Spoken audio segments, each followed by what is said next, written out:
So now we're going to program our own ordinary least squares estimator, and then we're also going to extend it to a lasso estimator. I'll leave the rich estimator to you. You can simply follow the notebook, and it's very similar to the way we're going to use the lasso regression. So let's first create some data on which we can use our OLS estimator. So again, we're going to specify a sample size, and again we're going to choose 50 here.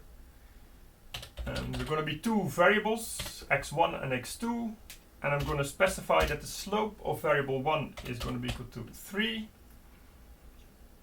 So again, this is slightly different from what we do in the notebook. So the first variable that we're going to add to our matrix, our X matrix later on, consists simply of ones. Yeah, so this will be the column in the X matrix that takes care of the constant that we have. So we're going to say that I want to have a vector with ones of the format sample size. So sample size rows and one column. So x1 is going to be a random variable, and here we're going to be working with normal again. So it's going to also be the same shape, sample size. So sample size rows, one column. And x2 is actually going to be exactly the same, so I'm simply going to paste that here. So a couple of things to note. So first, you may think that this 1 here is not really necessary because it's obvious. So I invite you to actually delete the 1 here, here, and here, and run the code, and you will see that it will throw an error. And I will show you in a second why that happens. The other thing to note is that our variables x1 and x2 are already standardized. Yeah, so these have mean 0 and standard deviation 1. That's something that we're going to use later on in the lasso regression, because we don't need to do anything. We don't need to standardize them. So now I'm going to create my matrix X, which consists of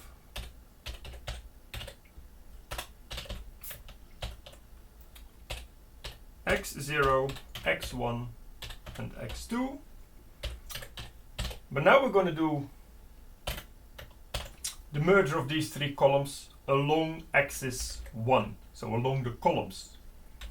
So just to be sure, what we get now is a matrix which has 50 rows and 3 columns. So if you would have used x is equal to 0, as we did before, I would have gotten one column with 150 observations, but that's not what we want. Here we want to have a matrix which consists of 50 rows and 3 columns. The first column consists just of ones. The second column is our variable x1, and the third column is our variable x2. So if you drop here the comma 1, and here as well, Python will throw an error because there is no x is equal to 1.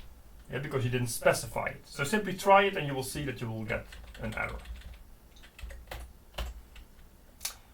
So now we're going to create our y variable. So we're going to say y is equal to slope 1 times x1. And I'm going to add some noise as well. So we're going to have here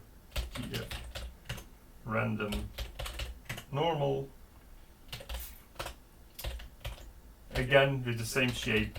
Sample size, comma 1. Yeah, so I can say y shape. So we're going to have 50 rows and 1 column. Now, because Python is pretty consistent in everything it does, here also I can say from this y shape, I want to have the first element with index 0. And it's something that I'm going to be using below. Yeah, because y shape basically consists of an array with 2 values, 50 and 1. And I simply say I want the first of these, and that's then going to be 50.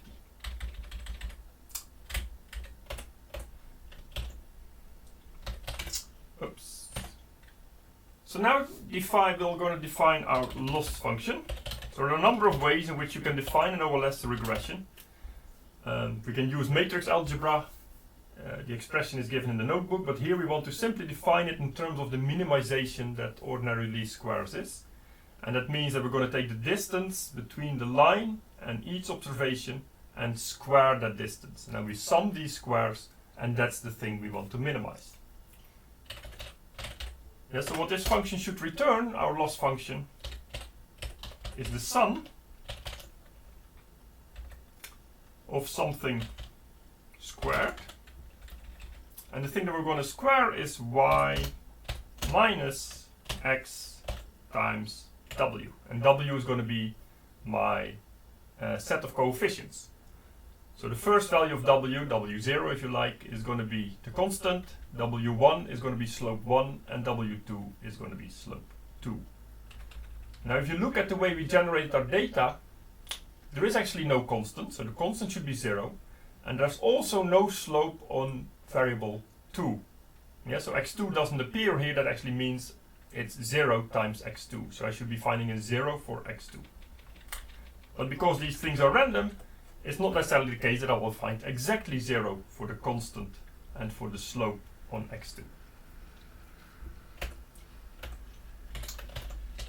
So for our minimization routine, what we're going to need is an initial guess. So the guess that we're going to be using is going to be zeros.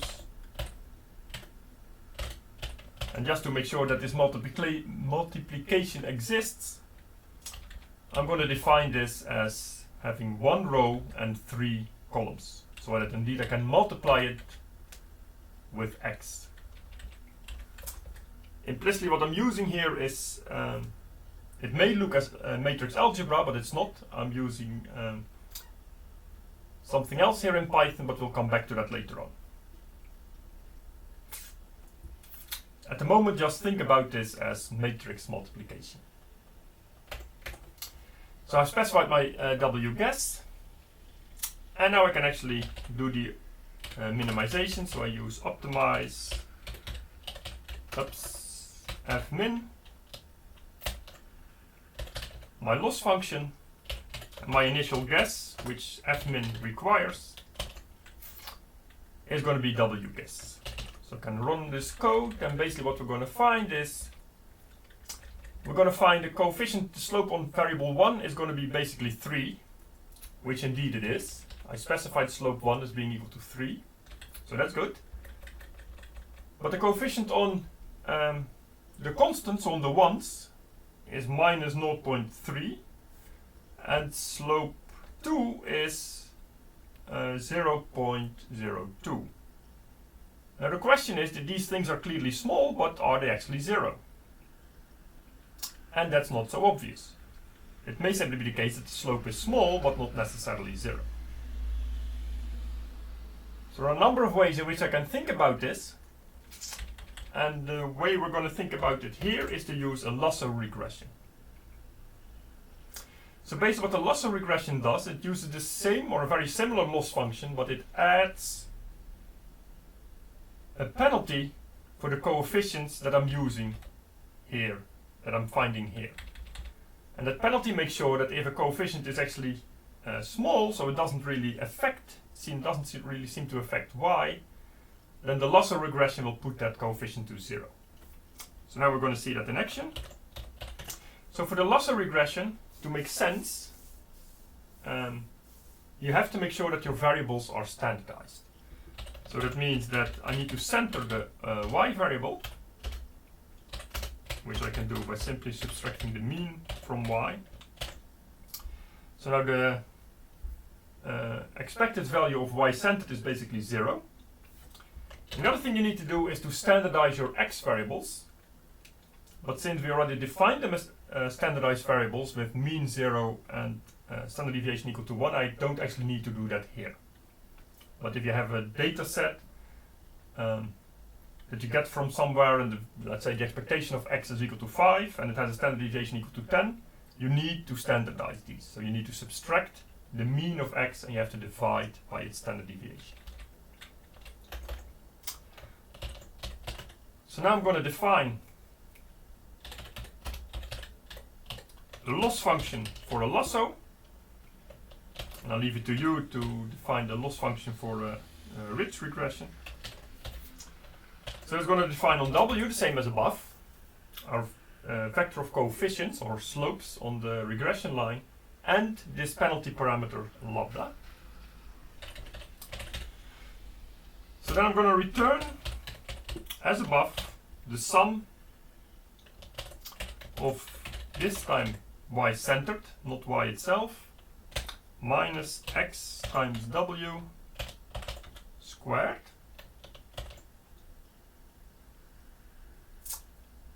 Let me see. Yep, that looks fine.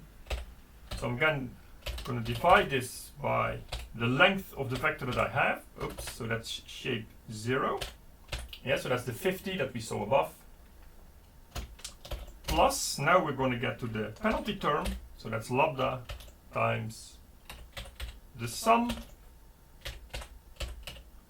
of the absolute values of W. And now I'm going to use optimize. And again, I'm going to minimize. Yes, and I have a slight complication because I only want to minimize over W, not over lambda. So I'm going to use an anonymous function, lambda function of x,